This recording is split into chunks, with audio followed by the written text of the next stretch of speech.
பத்திரகிரியார் கூறிய புலம்பலை நேரடியாக பயிற்சியாக ஆதி பிரணவாசியத்து கற்றுத்தரப்படுகிறது.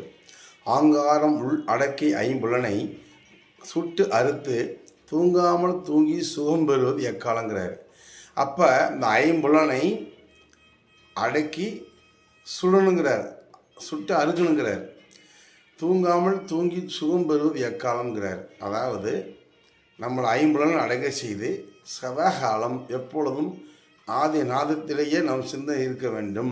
அது எக்காலம் அப்படின்னு கேட்குறாரு. அது இக்காலமே என்று 1 மணி நேரத்தில் நீங்கள் ஐம்புலனை அடங்க செய்து உங்களுக்கு எப்படி அளிக்கணும் என்று கற்றுக் கொடுத்து சித்திர ஜீவசமைக்கக்கூடிய நிலையில் கற்றுத்தரப்படுகிறது இரசக்தி மையத்தில். 790 463 80 79 பத்திரகிரியார் கூறிய புலம்பலை நேரடியாக பயிற்சியாக கற்றுத்தரப்படுகிறது. 3000 ஒளி தேகம் இருக்கக்கூடிய ஆதி பிரணவ வாசிய சித்தர் வாசி யோக ஞான சித்தர் அல்லால் சகல சௌபாக்கியம் பெறுக.